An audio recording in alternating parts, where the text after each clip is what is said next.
All right, hey everybody. Hope everyone's having a great day, a great week. I'm Maureen Gribble with UE Systems, part of the Leading Reliability team. So today is our second webinar in our Back to Basics webinar series that we're doing to kind of kick off 2022. Those of you that weren't able to join us on Tuesday, where Jeff Hay presented on vibration, it's just physics. We do have that recording available that we can send out. But just a quick little overview. So Leading Reliability is an initiative that we've had going for several years now with the companies that you see listed below: Iridicio, RDI Technologies, Fluke Reliability, and of course UE Systems. And kind of started to build some steam during the pandemic, where we were able to come together and present just week after week of webinars and content so we could continue to engage with folks in the industry and in this awesome community that we have. And then we did a virtual conference, which was really cool. I think we were one of the first ones to do that back in July of 2020. And then last year we were able to do an in-person conference. So we did that in August of last year down in Clearwater Beach, Florida. And we're excited that we're going to be doing it again next in May 10th through the 12th, back again in Clearwater Beach. And in the meantime, we're going to be doing lots of these webinar series throughout the year as well. We're also hoping to do some more regionalized one-day events as well. So just kind of keep an eye on this Leading Reliability brand and the things that we have going on with it. We've got a LinkedIn group that you can join, so you can be apprised of any updates that we have and activities like this, like what we're doing today. So it's all fun stuff, just another way that we're trying to kind of build community within the maintenance and reliability space, and to be able to connect with all of you guys. And it's also a really fun way for the four companies for us to engage with one another as well. So today we have Skylar from Iridicio, and she is going to be talking about shifting your mindset for success. This is going to be a really great webinar, especially as we're kicking off the year. I know I'm going to be taking copious amounts of notes as far as, setting goals and setting them with intention and with the idea of actually trying to achieve them. Imagine that. So I think we all will have lots to learn from Skylar today. So before I turn it over to her, just a couple housekeeping things. So we are recording this just like we did with Jeff's presentation, and just like we'll do for Adrian Messer's presentation on ultrasound next Thursday. So we'll have that available on our Leading Reliability YouTube page. We can also email the link out. We'll put it up on LinkedIn, all those good things. We do welcome questions, so try to make it as engaging and interactive as possible, with us all being behind screens. But you can definitely type those questions in. I'll keep an eye on those, and we'll get those questions asked to Skylar. And if we don't get to them all, if we run out of time, etc., we'll be sure we send over to the Iridicio team all of the questions so they can follow up with you offline. And of course, just the typical caveat these days, just excuse any technical or audio issues we might have.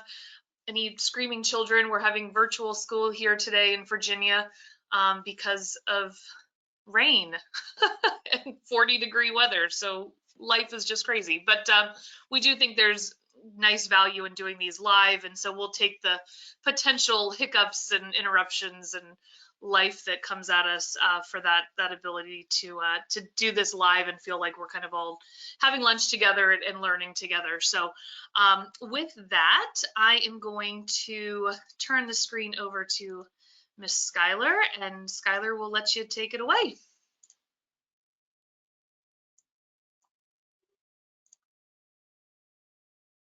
Thanks, Maureen. I'm excited to be here with everyone today. Thank you for spending your lunch with us, and I'm just really grateful that I have this opportunity to kind of network with our maintenance and reliability community this afternoon.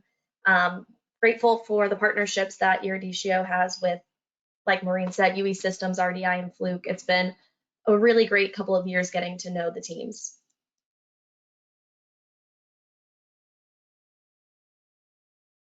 So my name is Skylar Janney, or Skylar Horn. Just call me Skylar, I'll respond. There aren't many of us out there. But I've been with Iridicio for 2 years. I've loved every second of it. It's been a wild ride because naturally the last 2 years have been a little crazy for everyone, but it's been really great having an opportunity to get to know all the individuals within our space and really form these relationships with everyone. And it's been a bit of a wild ride because a lot of it's been virtual.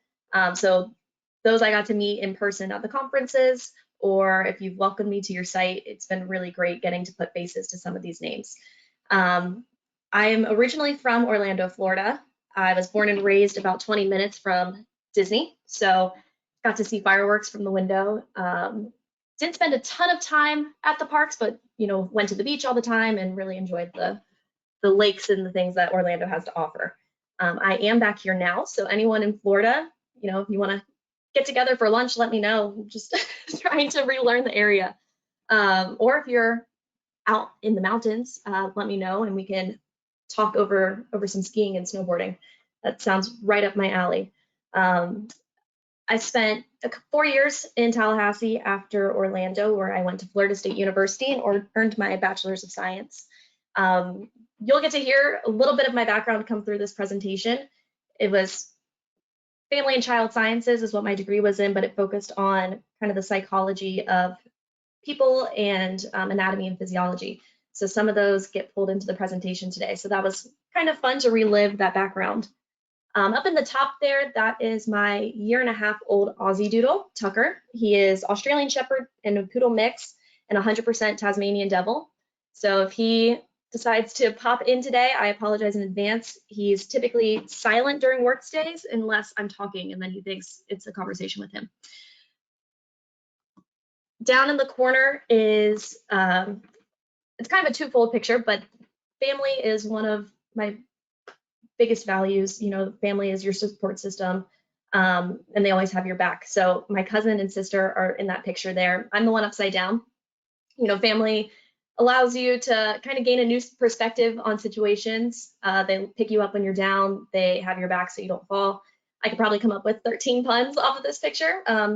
You'll learn very quickly that my sense of humor is entirely dad jokes. So I apologize in advance. And then snowboarding is one of my favorite things to do in the world. I'm actually trying to plan a trip out to Denver right now. My cousin moved out there and I'm going to use her as an excuse to hit the slopes. And the last 2 years I've spent in Charleston, South Carolina. That's where Iridicio is based out of, and it's been a blast exploring the city. If you haven't been yet, feel free to come join us for training and then book some vacation time on the front or back end.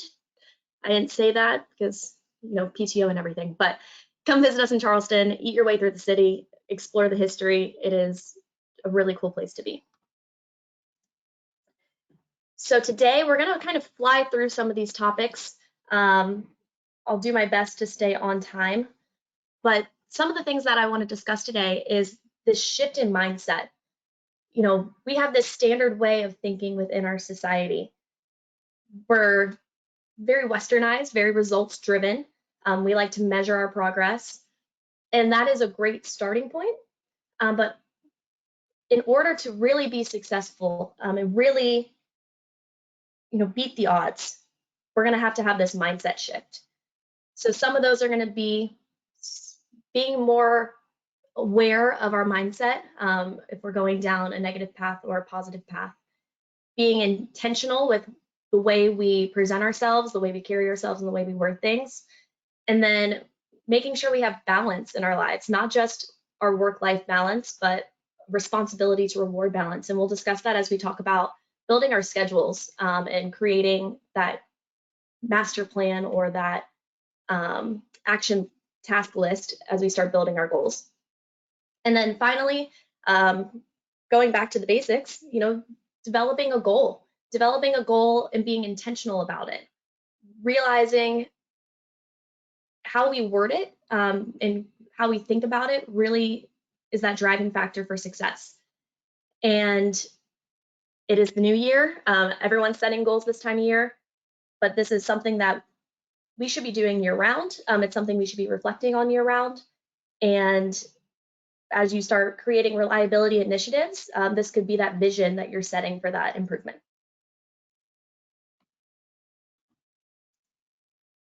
So why is our mindset so important?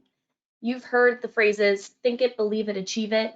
You've heard whether you think you can or you think you can't, you're right. Putting ourselves in that mindset and giving ourselves credit and not discounting our ability directly correlates with our success rate in achieving our goals.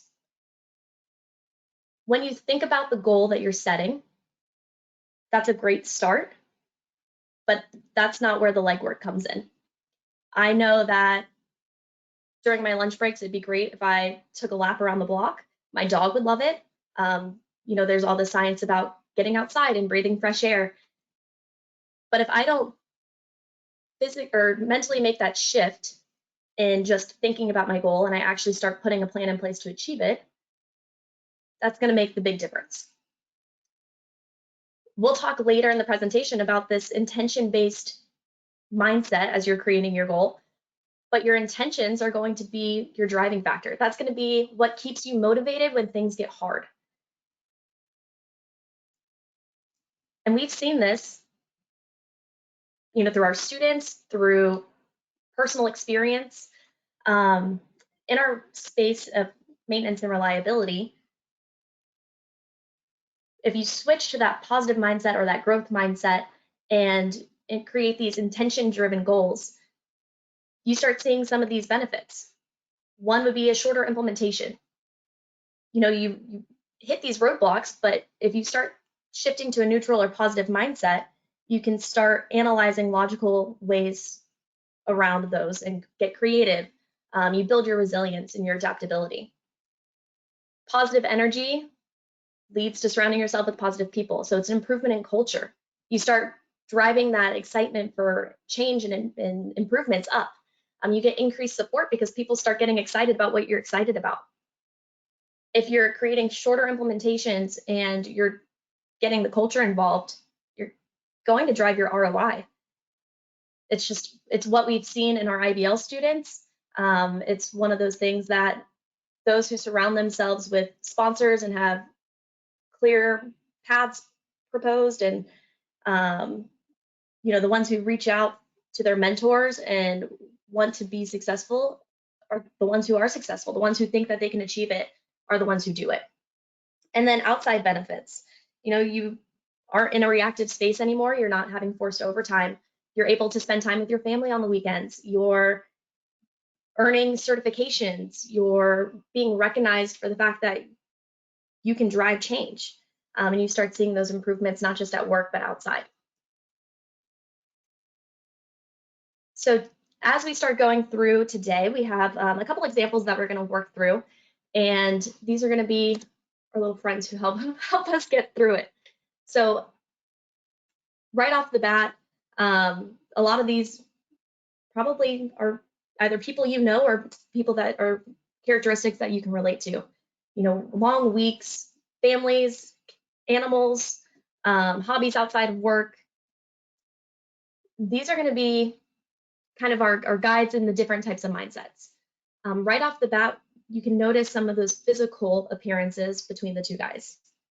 So Al, hands in front of his body, straight line smile, kind of looks like he's already thinking about the next step that he has to achieve. He feels like he's in the weeds, right? He's a little bit stressed, and that's just how that outward appearance comes out. John, on the other hand, his arms are out wide, his torso is exposed, he's got a big smile on his face, he's got 2 thumbs up, he's excited, he's ready, he's engaged, he's positive. So keep in mind as we go through today's presentation, what some of these outward appearances tell others in our space.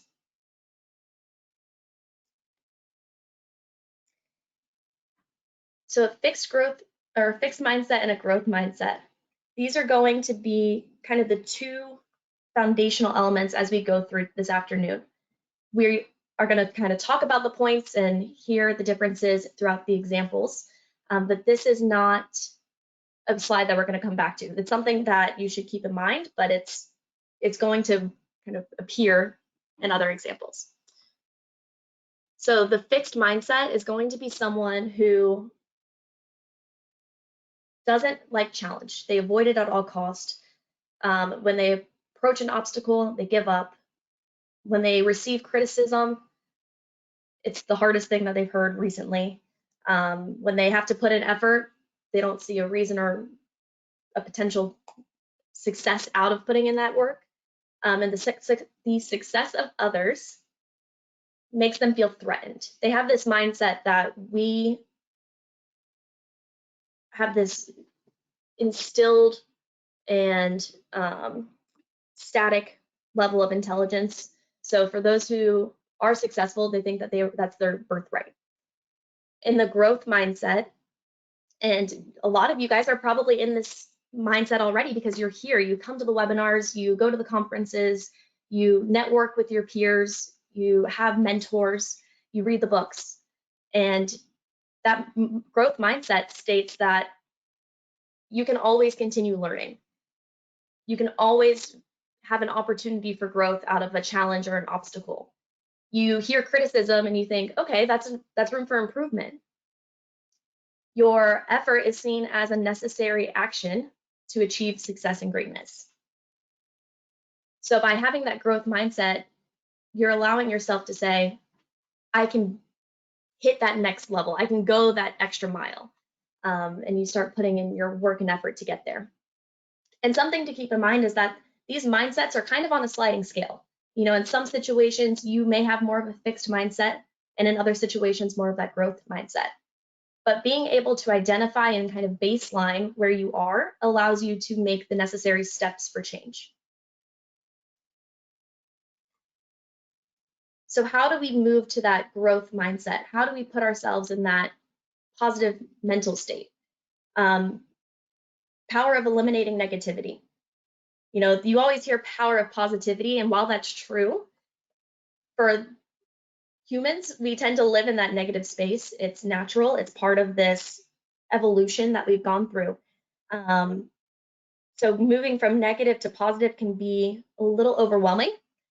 So if we can move to this mentality of just eliminating the negativity in our lives, that's a good place to start.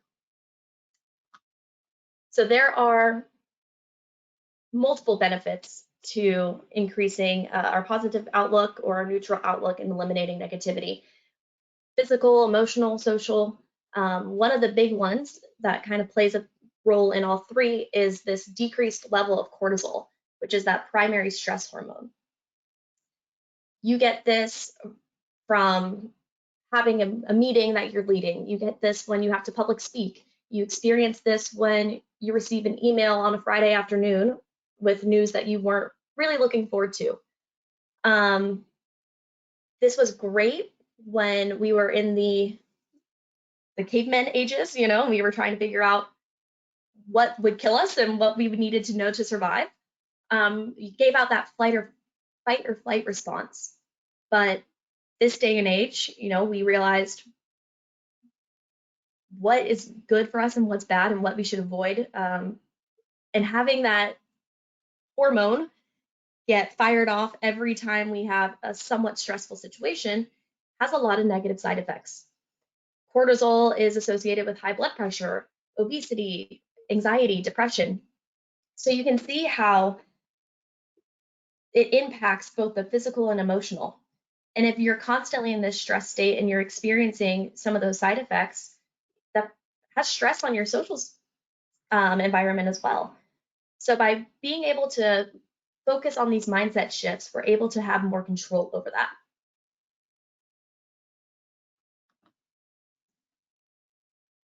So a real life example, and this is one that a lot of us are encountering right now. We've been in a pandemic for 2 years.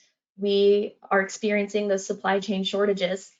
So we're going to go over a couple different ways that we could respond to the same situation. So you have family coming in town and you've got a menu planned. On that menu, you are making a homemade peanut butter pie because that's the best thing you make and everyone drools over it, and homemade biscuits because you're in the South and we love our biscuits. But you go to the grocery store and they're out of milk and cream cheese. So we could approach this from two different mindsets. Our buddy Al over here, he kind of starts blaming himself for the situation.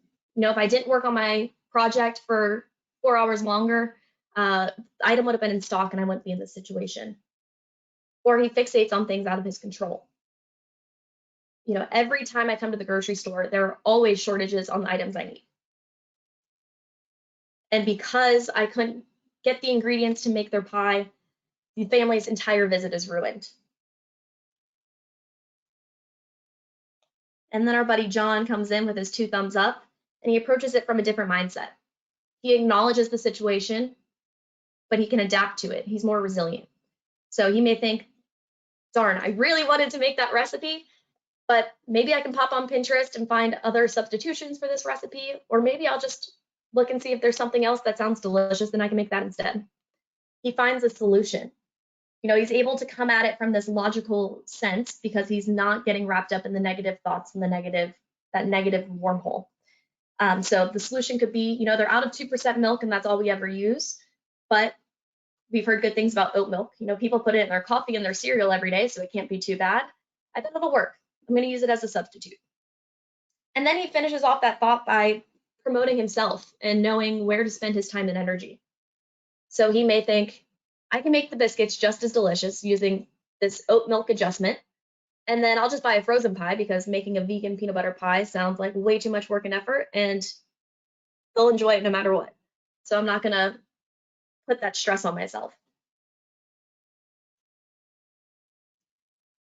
So consequences, whether negative or positive, do result from our thoughts and our actions. So for Al, every time he goes to the grocery store now, it becomes this stress-inducing activity. He absolutely hates it. He'd rather Instacart from now on. And if they need to make substitutions, someone else can deal with that. It ruined the rest of his day. You know, he went 5 o'clock after work, and now he's sitting at dinner and he's still stuck on this concept that every time he goes to the grocery store, they're out of what he needs. And he has to think on his feet, and it's really stressful. And he also, because he thinks that the happiness of others is completely dependent on his direct or indirect behaviors, that the rest of the weekend has to be absolutely perfect now. There's a lot more pressure that he's added to himself because of this mindset that he has. Our buddy John, you know, he found ways to adapt to the situation. He's actually excited because he gets to try new things out of it. He's always talked about trying oat milk, but never purchased it. Now's the day. And he gets to learn a new recipe. He's excited about it. Now he has a recipe in his back pocket that he can pull from at any given moment. And he's excited for this weekend. You know, those visitors that are coming, they're going to have a blast. They're going to be able to spend time together, going to laugh. It'll be a blast.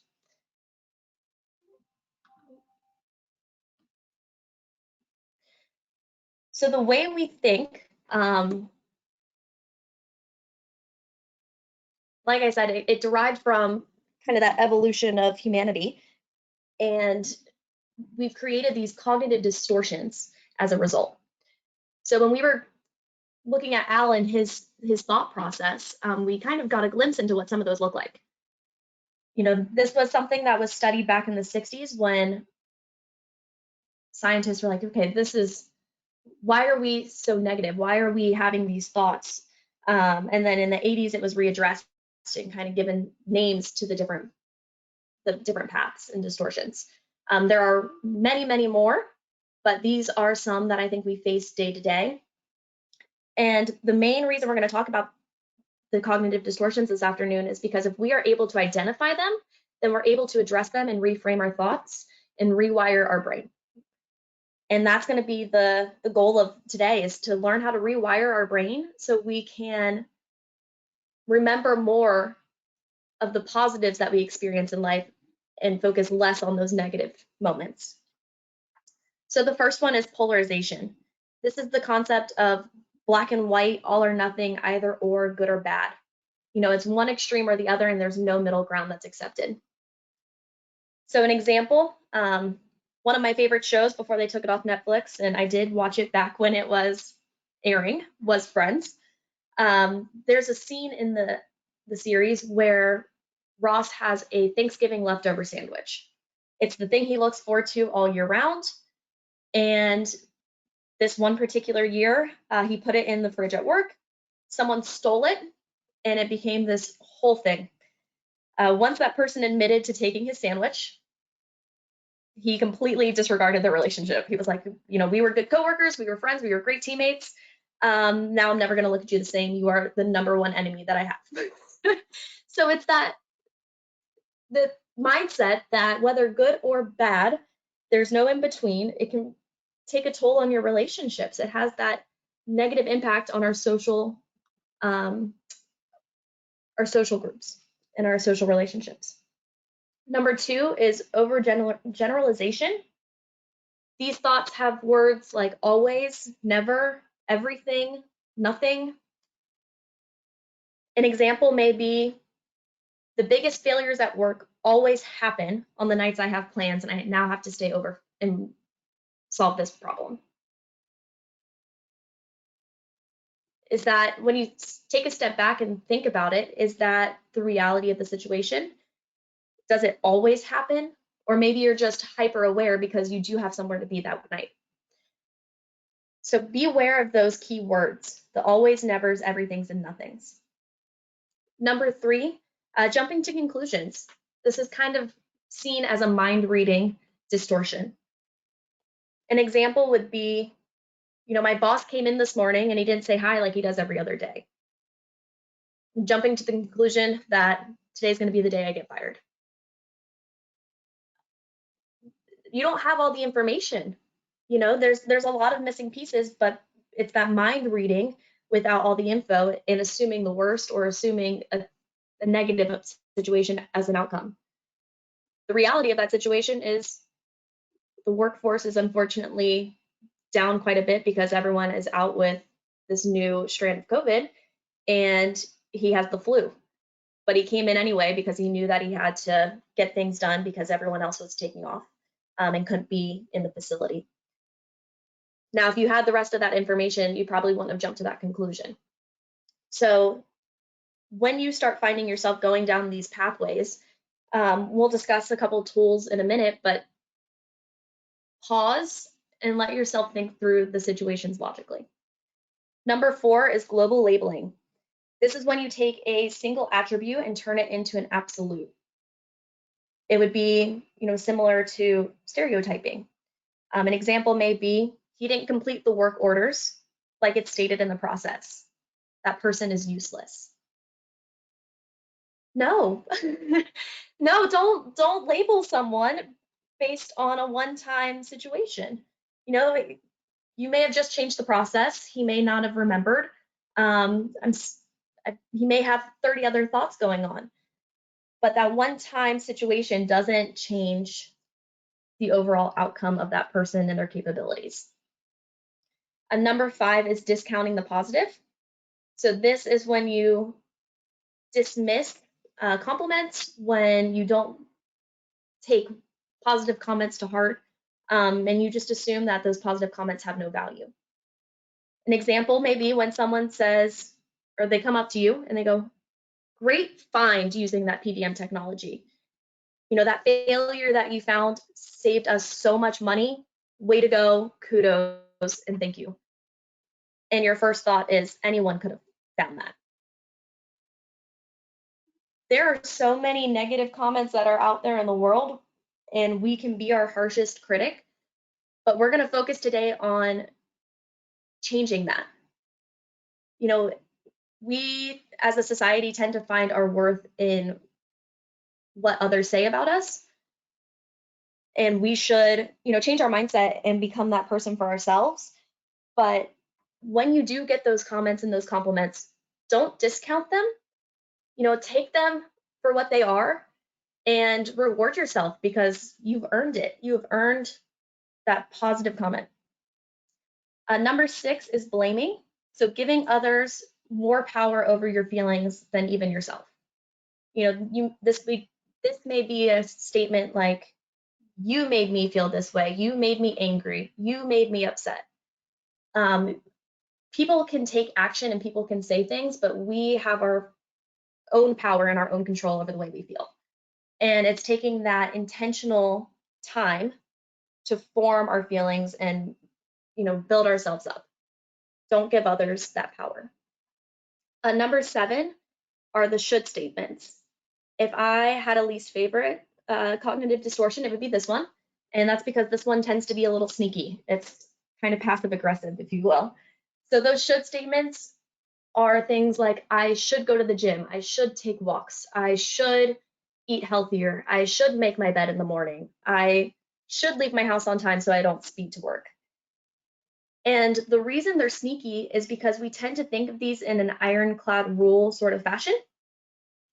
And when we don't do that thing for a number of reasons, we tend to create these feelings associated with them that make us frustrated or angry, or we let them diminish our value. So those should statements are definitely ones to look out for, and don't give them the power to rule a situation. Number 8 is emotional reasoning. Believing how you feel is the reflection of the reality. This could be, for example, I feel like I'm a bad friend, so I must be. And I bet that friend thinks the same of me. Sometimes things come up, we get busy, and we are harsh on ourselves and we break ourselves down. Don't let that emotional reasoning discount those good relationships that you've built, or whatever the situation may be. Number 9 is being right all the time. It becomes a distortion when you start eliminating people's feelings or not listening to evidence that prove you wrong. We all like to be right. I'm definitely included in that. But I know when to stop fighting my battle, right? I know when to accept failure and take that opportunity to say, okay, I've been proven wrong. This is an opportunity for me to learn something new. Kind of change that mindset of turning it into a moment of growth. And number 10 is the control fallacies. So these are going to be those moments where you feel like you directly or indirectly impact someone's happiness, like we saw in Al's example, or on the other side of that, it's when we think that others have more control of our situation. So an example could be, I didn't complete the regulated PM in the window that I was supposed to, but who could really blame me? My walkie was going off nonstop. I was given 1,000 other tasks to do. I had to run from this area of the plant to the other area of the plant all day long. So you don't necessarily need to memorize these, but definitely identify them and be able to point them out when you start experiencing them. So just as a quick test, here's an example of one of the cognitive distortions we just discussed. And quiz yourself and see if you can pick which one it is, just as an opportunity to identify and practice.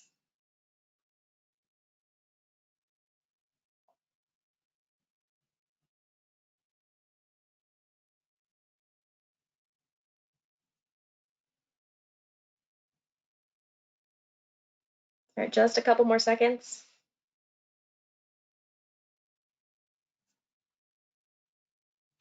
All right, so the answer is D, discounting the positive.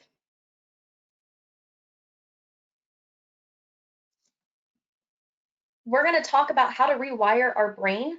So when we experience and can identify those cognitive distortions, we can change the way we think. It is a physical rewiring of the brain. We are actually creating new neural pathways, and you are changing the physical state of your mind. It's very cool. I definitely recommend looking it up. But going back to our two little guides for today, Al and John, we discussed how their physical appearance made them seen. Luckily today I'm not on camera, but I tend to cross my arms when I talk or when I'm in front of people.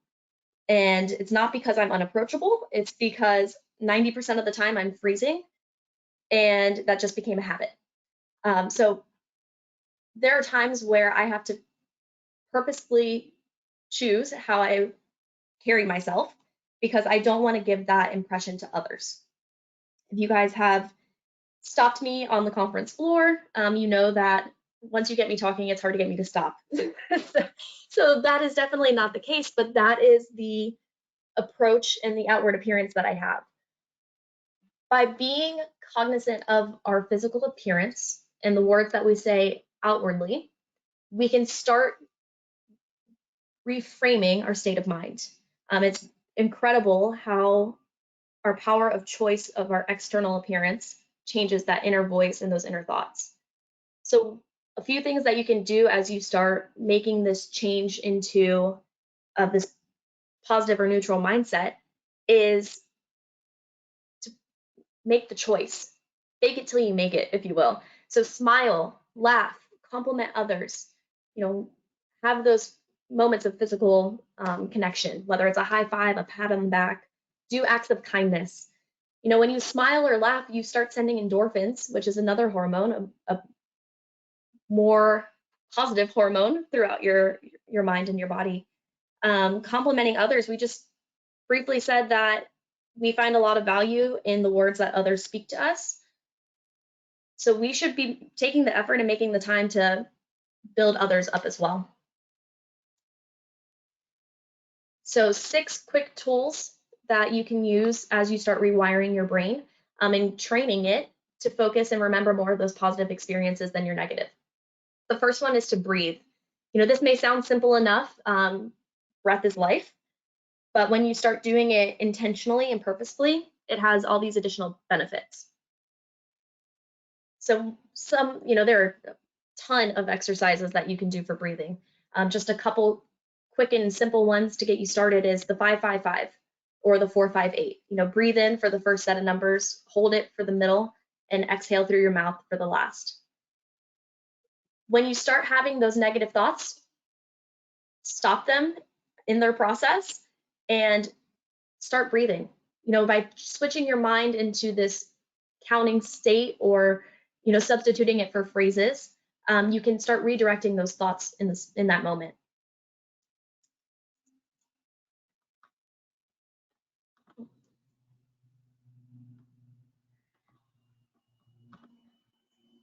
Number 2 is journal. We are in the modern era, so if you want to just throw a note on your phone, that's completely acceptable.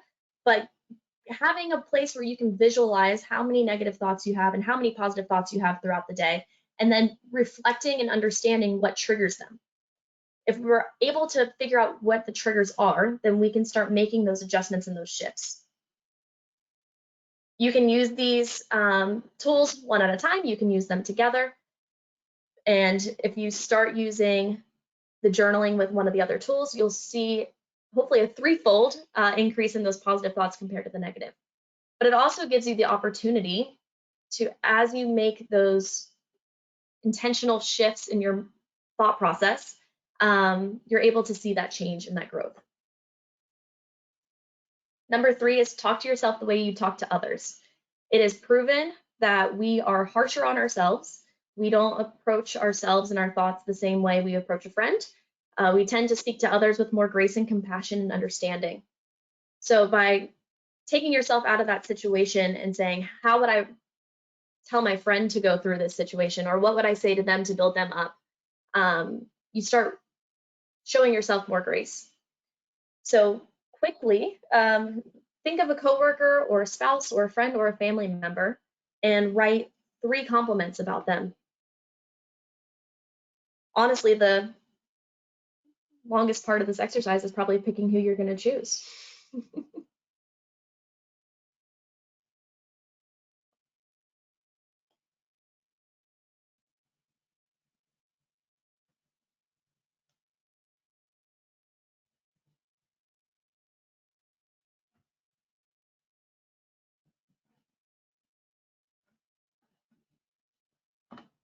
All right, you're going to keep that list nearby. Number 4 is the tool of changing negative wording to neutral wording. Just like John in our first example, it allows you to accept the situation for what it is, whether it's good or bad, and allows you to move on and start thinking through the next steps logically. You're able to focus more on the behaviors than the emotion. When we start thinking through the emotion, we typically end up going down that negative cycle. And so by being able to take that step back and approach it logically, we're able to rewire that pathway. So this is just a small shift in the words that you use. An example would be, I will never be able to do that. You hear that word never, that's one of those red flags for that cognitive distortion we talked about earlier. Instead, switch it to, I can't do that yet, but I can learn. Make it an area of growth. Make it one of those things where you realize, yeah, I don't have that skill set yet. But by using the word yet, you give yourself an opportunity to learn it. Changing that mindset from negative to neutral prevents you from discounting your abilities. It still gives you that time to improve and learn. One of the other positives, and we talked about this when we went through that list of physical, emotional, and social changes when you shift your mindset to a positive or eliminating the negative mindset. But you increase your energy. You're no longer spending your time thinking these things that are out of your control, and your body's not going through these chemical reactions that take up our energy without us even being aware of it. Number 5 is going to be notice, shift, rewire. This exercise takes about 30 seconds, but it's going to be a way to rewire your path of that neural pathway. So notice the bias.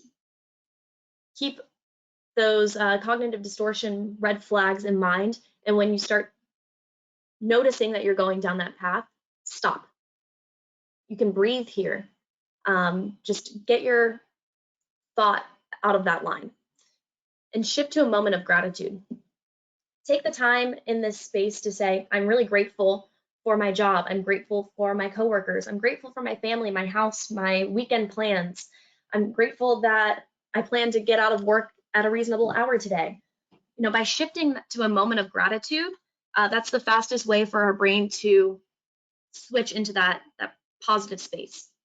And the reason you want to rewire and stay in that space for about 15 seconds is because it trains your brain to focus on more of those positive experiences that we talked about and less on the negative. We don't need to remember the negative moments in life as much as we did back in the caveman days. You know, remembering an email we got at 5 o'clock on a Friday is not going to increase our likelihood of survival. So we don't need to spend that time stressing over it. And number 6 is probably the hardest tool for us to do. It makes us the most uncomfortable. It's that positive self-affirmation. We tend to tell jokes and make ourselves the butt of the joke. We make statements like, all right, this is probably a stupid question, but I'm going to ask it anyway. Don't make yourself the butt of that joke. Don't imply that you're stupid for asking. Don't discount your abilities right off the bat. A tool that you can use is for every negative thought, tell yourself 3 positive things. You know, we learned this when we were in middle school and going through the bullying seminars, right? For every mean thing you say to someone, tell them 3 nice things. Well, we should be using that for ourselves. We should be using these tools and building ourselves up. An opportunity to do this is by building it into your schedule and connecting it with behaviors you already have. So first thing when you wake up, as you're getting ready and brushing your teeth, as you're prepping for a meeting, right before you fall asleep, you know, build it into your daily schedule and make that part of your routine. Like I said earlier, when we choose the words we use out loud and we are very conscious of our outward appearance, whether that's smiling or uncrossing our arms, it has an impact on that inner voice. So be very conscious of the way you phrase things. And then as we start diving into the goals, you know, we're going to talk about a few more mindset shifts before we get there, but something to keep in mind is when you choose your wording, say things like start eating healthier or start doing this task. Stay away from phrases like don't eat junk food or don't do that. Because when you word it that way, you've already set yourself up for underachievement. By saying don't eat junk food, you are acknowledging that you currently eat junk food, so you're already losing that goal. By saying start eating healthier instead, you're making it more of a progressive attainable goal. So because that is one of the hardest things for us to do, is to talk positively about ourselves, we're going to practice. So take just a few minutes here, and you can use my examples or my guidelines, but don't let that kind of stop you. But just list a couple things about yourself that you enjoy and that you are proud of, whether that's your growth or your creativity or the way you can think through a problem, the relationships you have. Just take a couple seconds and compliment yourself.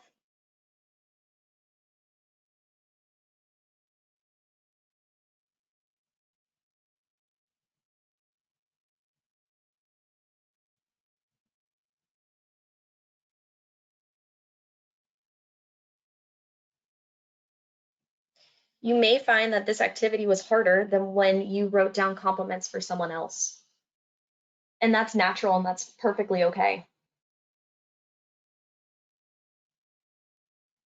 But saying things out loud to ourselves can be really awkward.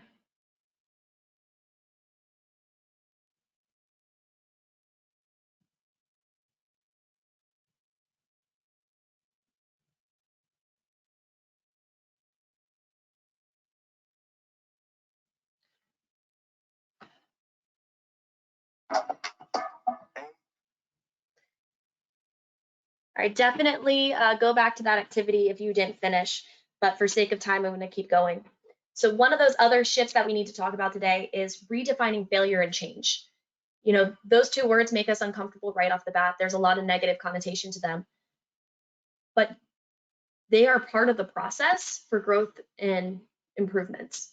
So as you're reaching your goals, you're going to encounter these, and that's perfectly normal and definitely part of the process. So let's redefine them because we don't want them to prevent us from success. So I read this definition the other day and I thought it was great. Failure is when fear stops you from doing what you truly want and it prevents you from trying.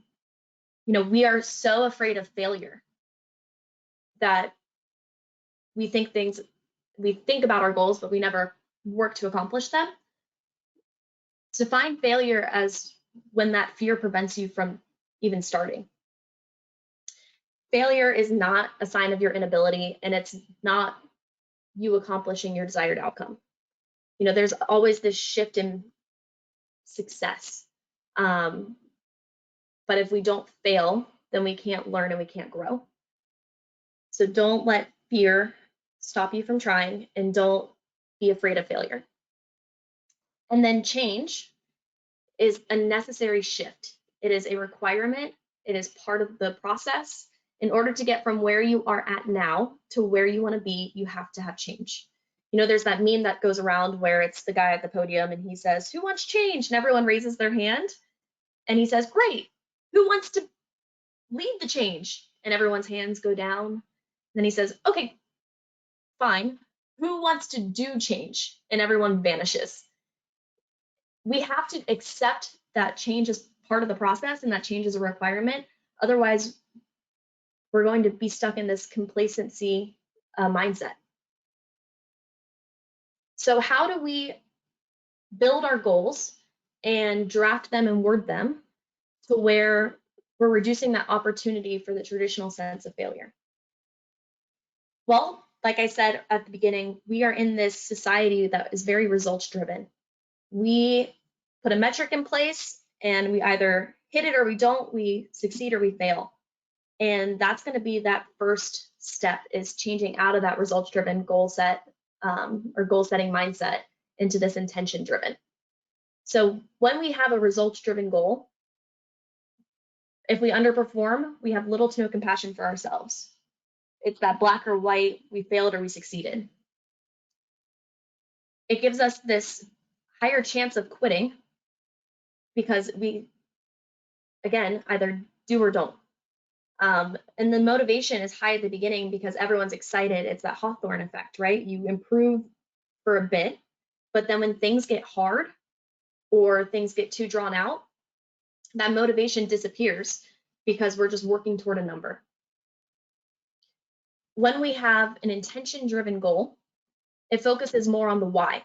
That why is so important because it's going to be that deep-rooted motivation. It's going to be more sustainable throughout the entire process. When things get hard, you still have that why that's driving you. So you see more long-term sustainable success.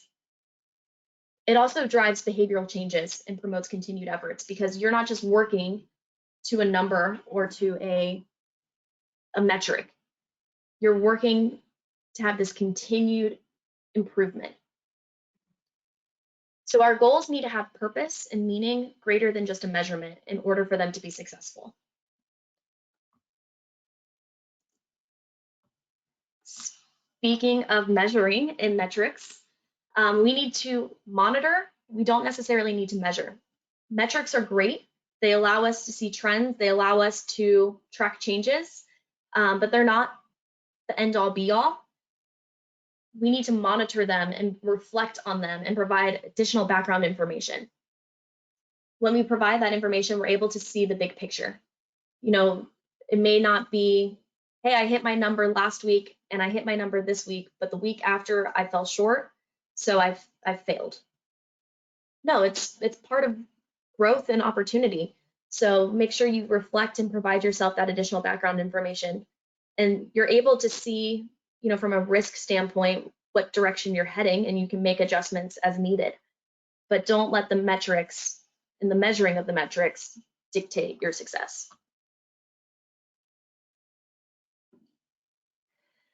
So here's an example. You know, when I gave the quick backgrounds of the guys, John incorporates running into his daily routine. But his goal is to go from 1 mile to 3.5 miles. He has this intention set. He's defined his why. He's got his grandson that he wants to be able to keep up with, and he wants to run a 5K with him. He's got a plan in place. He's going to do one of those progressive plans from walking to jogging to running. And then every week he's written down his success. He's written down the stats. And this is kind of what he came up with. You know, week 1, he increased his running and his jogging. Week 2 was an improvement from week 1. Week 3, he went back to his baseline. And because he has this intention-driven mindset, when he reflects, he's used those metrics as something to monitor, to track trends, but not as the end-all be-all metric in measurement. So the reflection was, you know, the first 2 weeks, he stayed within his routine. He ate healthy, he slept well. But week 3, he had his 3 grandkids come stay with him, and the nights weren't restful, and his routine was different. But he still went out and hit his target amount of miles, you know, but it wasn't within the range that he was at the week before. But failure is part of the process, and it's an opportunity for growth. So he's going to go out and, you know, accomplish it again next week. Our buddy Al, like myself, runs fully caffeinated at all times, but he heard a study that the doctor said, you know, caffeine's not great for you, so you should eliminate it from your diet. And so that was his goal. He's cutting out coffee just because he heard it was good. And he's just going to go cold turkey. He doesn't really have a plan in place. He doesn't have action items that he can check off, but he's still tracking his success. So 0 cups, 0 cups, 4 cups. And from a guy who went from 2 cups a day, which is 10 cups a week, to 4 cups of coffee, that's still an improvement. That's still success. But because he has this results-driven mindset, he is under the impression that he's already failed. And because he failed, there's no point in trying. Why do the work? Why put in the effort? Change is hard. So he's going back to 10 cups a week. One of the things that we need to do in order to be successful in our goal creation is balance reward and responsibility. You know, Al's goal was to take something that he enjoys and loves and go cold turkey, where Al's goal incorporated something that he enjoys and brought that into his goal. So he's still balancing reward and responsibility. He's doing it more, so it may be more painful. It may not be as exciting, and some days may be harder than others, but there's still some reward to it.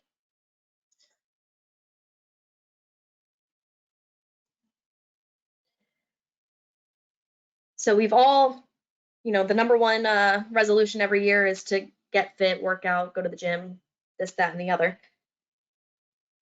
And I know I've definitely tried.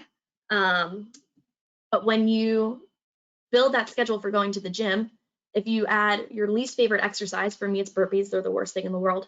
When you add that into every workout, you're less likely to stick to it. But if you incorporate your favorite exercises, for me it'd be Zumba, you're more likely to stick to it because there's something you look forward to doing. And you may need to negotiate with yourself to determine, what that balance is, but it's definitely something that you need to incorporate. So just real quick, if you have thought about your goal for 2022 or you have a goal, whether it's personal or professional, just jot it down.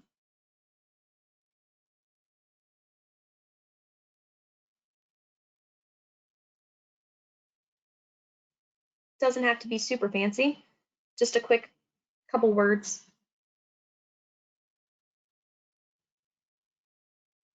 And then if you have, I know I'm kind of putting you on the spot right now, so we're actually going to kind of build a template and create a resource that we can send you guys.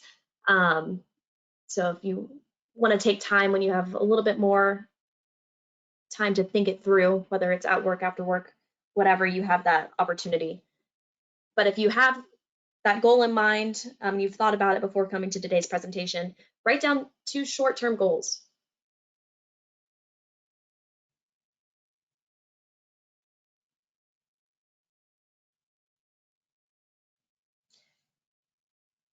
And then what's the time frame you want to achieve that goal by?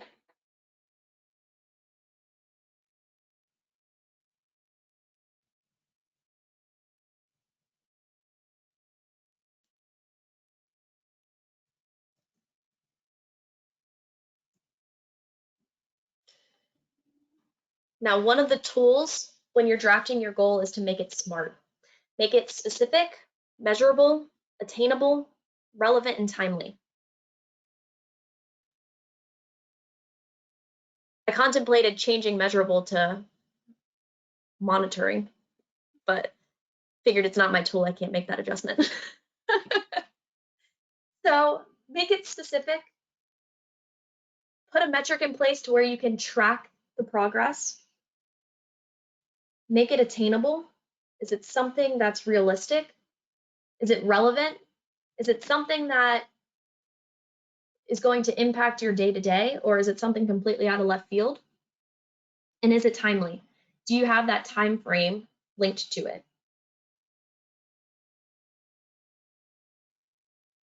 And then define your intention. Make it something deep-rooted. Make it something that is going to power you when things get hard. Make it something that will be your motivation when you can't see the end.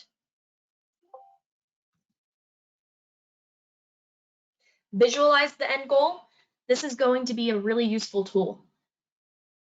Take a second and think about where you are in your current state and what it looks and feels like when you reach that desired outcome.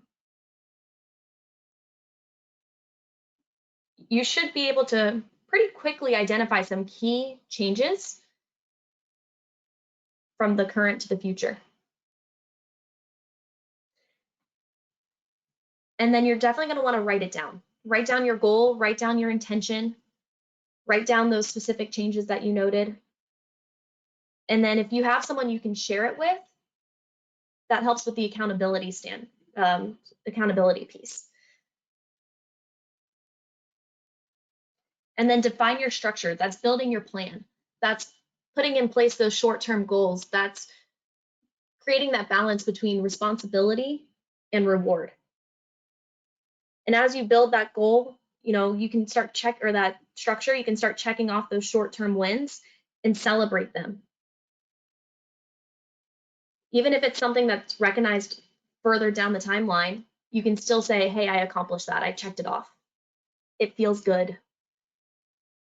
So I know we're running up on time, so I'll go through this one pretty quick. But a real life example that you could use from your site is evaluating hundreds of PMs in 12 months. Is it a SMART goal? Why do you want to do this? It's going to be a lot of work. So what's your intention for change?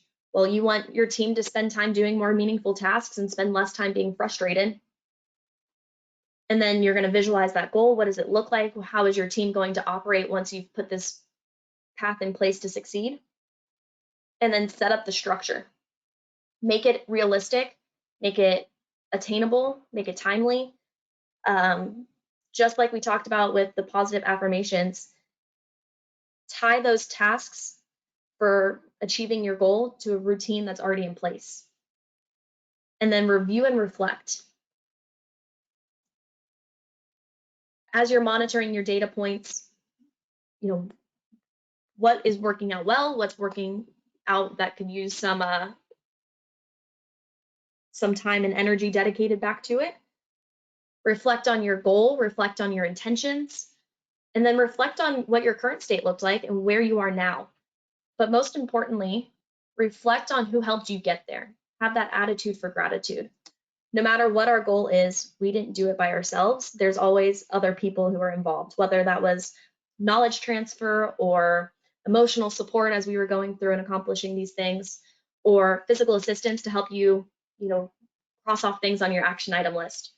No matter what it is, we're not doing it alone. So now it's time to go out and achieve your goals. Create something that's intention-based, choose your words purposefully and intentionally, understand that there's opportunity for growth at all times. Don't get stuck in the negative cycle. Identify those cognitive distortions and rewire your brain. Balance reward and responsibility, reflect and give thanks. I know I am over time at this point, so thank you guys for joining me. Maureen, back over to you. That's awesome. Great presentation, Skylar, and definitely information and things that we can all learn from and hopefully put into use throughout our days. Probably all of us need to just have a phone call with you every morning and just get us all started off on the right foot. That was really, really motivating and certainly has me thinking about some things I could be doing better, but in a positive way. So just to kind of wrap things up, again, thanks everybody for joining us today. We did record this, so we'll get this up on the LinkedIn Leading Reliability page and our Leading Reliability YouTube page. If you have any questions at all, you can shoot us an email, find any of us on LinkedIn. Leadingreliability.com is the conference website. What's awesome, I think, about this initiative and the Leading Reliability kind of family that we've created is we literally bring to the table all kinds of diverse amount of information. So we went from Jeff talking about physics and the principles of physics on Tuesday, and then today we've got Skylar talking to us about how we need to be setting more intentions and more positivity, and how we need to be setting our goals in a smart, measurable way. And we're going to be talking about ultrasound next week, but it all kind of ties together, and you can't implement a great new technology at your facility without having the mental aspects, the change management, the leadership, communication skills, etc. So it's just a really nice blend of all of that kind of information and great networking. So just keep that in mind. We hope you'll be able to join us in Florida, but in the meantime, we hope you continue to join us on these webinars and in our LinkedIn space, and just kind of let's all keep connecting and interacting and helping each other with these positive thoughts and being a support for one another. And I think it's all great. So with that, we'll let you all head off for the rest of your day, and we'll catch you guys later.